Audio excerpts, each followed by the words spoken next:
नमस्कार मित्रांनो, श्री स्वामी समर्थ. तुमचं आणखी एका नवीन व्हिडिओमध्ये खूप खूप स्वागत आहे. व्हिडिओच्या टायटलवरून तुम्हाला समजलेच असेल की आजचा आपला व्हिडिओ कशाचा असणार आहे. श्री स्वामी समर्थांच्या नावात किती शक्ती आहे हे तुम्हाला आज कळणार आहे. एक गरीब बाप आपल्या मुलाला वाचवण्यासाठी प्रत्येक दरवाजा ठोठावत होता, पण जेव्हा सगळ्यांनी हार मानली तेव्हा त्याने घेतलं एक नाव, श्री स्वामी समर्थ.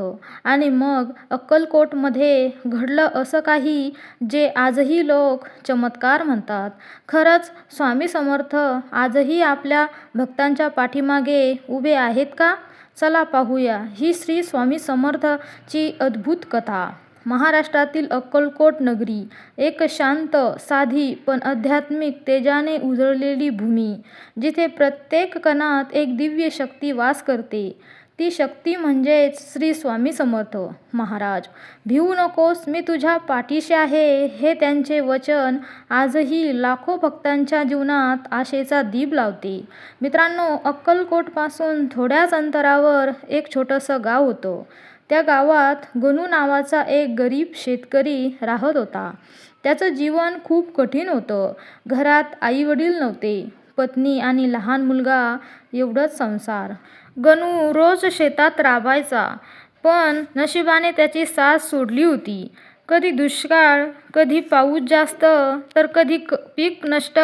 अशा परिस्थितीतही गणूची श्रद्धा मात्र अढळ होती. तो रोज सकाळी उठून म्हणायचा, श्री स्वामी समर्थ. त्याच्यासाठी स्वामी म्हणजे देव, आधार आणि सर्व काही. एक दिवस अचानक गणूचा मुलगा गंभीर आजारी पडला. गावातील वैद्यांनी प्रयत्न केले, पण काही उपयोग झाला नाही. मित्रांनो, गणूची पत्नी रडत म्हणाली, आपण काय करू आता? मुलगा वाचणार नाही का?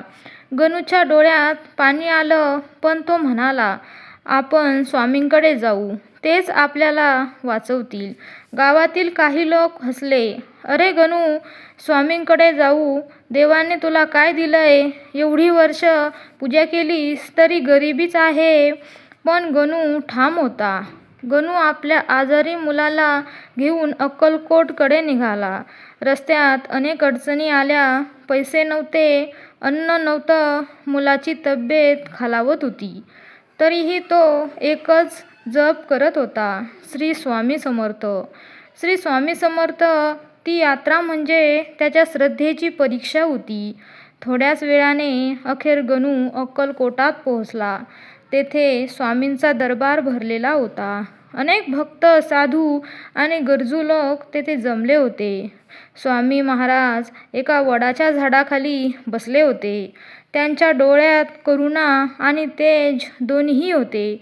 गणू त्यांच्याजवळ गेला आणि मुलाला त्यांच्या जवळ ठेवत म्हणाला, स्वामी, माझं सर्व काही तुमच्यावर आहे. माझ्या मुलाला वाचवा. स्वामी काही क्षण शांत बसले. त्याने मुलांकडे पाहिलं आणि मग गणूकडे. ते हसले आणि म्हणाले, अरे, एवढं का घाबरतोस? भिवू नकोस, मी तुझ्या पाठीशी आहे. स्वामींनी मुलाच्या डोक्यावर हात ठेवला. क्षणभरात एक अद्भुत घटना घडली. मुलाच्या श्वासात सुधारणा झाली. त्याचे डोळे उघडले. उठून बसला. गणू आणि त्याची पत्नी आनंदाने रडू लागले.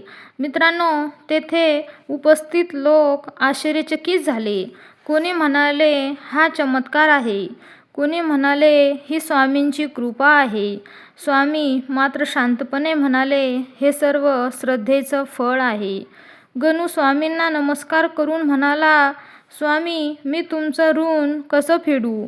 स्वामी हसून म्हणाले, भक्ती ठेव, सत्य मार्गावर चाल, दुसऱ्यांना मदत कर, हाच माझा आशीर्वाद. मित्रांनो, त्या दिवसानंतर गणूचं जीवन बदललं. त्याच्या शेतात भरपूर पीक येऊ लागलं, पण तो कधीही अहंकारी झाला नाही. तो रोज गावातल्या गरजूंना मदत करायचा आणि स्वामींचं नाव जपत राहायचा. मित्रांनो, स्वामी समर्थांनी लोकांना नेहमी सांगितलं, श्रद्धा ठेवा, संयम ठेवा, सत्याचा मार्ग सोडू नका आणि संकटातही देवांवर विश्वास ठेवा. त्यांचं एक वाक्य सर्वांच्या मनात कोरलं गेलं, भिवू नकोस, मी तुझ्या पाठीशी आहे. मित्रांनो, आजही जिवंत असलेली शक्ती, आजही अक्कलकोटला लाखो भक्त जातात, त्यांना स्वामींची उपस्थिती जाणवते. अनेकांना आजही चमत्कारिक अनुभव येतात. स्वामी समर्थ शरीराने नसले तरी त्यांची शक्ती आजही जिवंत आहे. मित्रांनो, 20 मार्च 2026 या दिवशी स्वामी महाराजांचा प्रगट दिन आहे. त्या दिवशी स्वामींची पूजा कशा पद्धतीने करावी ते आपण जाणून घेऊया.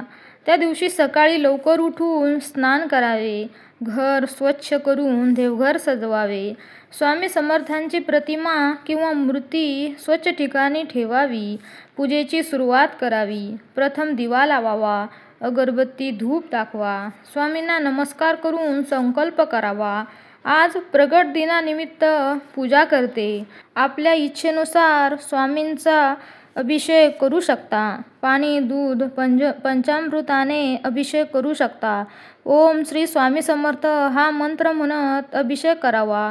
ओम श्री स्वामी समर्थ हा मंत्र किमान 108 वेळा जपावा. श्री स्वामी समर्थांची आरती आणि तारक मंत्र म्हणावा. मित्रांनो, फळे, दूध, खीर किंवा साखर किंवा साधा प्रसाद नैवेद्य म्हणून अर्पण करावा. शक्य असल्यास सात्विक अन्न म्हणजेच खिचडी, शिरा बनवून अर्पण करावे. नंतर स्वामींची आरती करावी. मनापासून प्रार्थना करून आपली इच्छा व्यक्त करावी. मित्रांनो, गरजू लोकांना अन्नदान किंवा वस्त्रदान करणे अत्यंत शुभ मानले जाते. सेवा हीच खरी पूजा असते असे मानले जाते. मित्रांनो, या दिवशी एक गोष्ट खूप महत्त्वाची आहे, ती म्हणजे भपकेबाजपणा नको. श्रद्धा, साधेपणा आणि नामस्मरण हे सर्वात महत्त्वाचे आहे. शेवटी स्वामींच्या मंत्रांचा जप करावा. मित्रांनो, या कथेमधून आपल्याला असा संदेश घेता येतो की जीवनात कितीही संकट आली तरी श्रद्धा सोडू नये. देवावर विश्वास ठेवल्यास मार्ग नक्की सापडतो. मित्रांनो, तुम्हाला स्वामींची कथा आवडली असेल तर व्हिडिओला लाईक करा, कमेंटमध्ये श्री स्वामी समर्थ नक्की लिहा, व्हिडिओला शेअर करा आणि चॅनल सबस्क्राईब करा. धन्यवाद.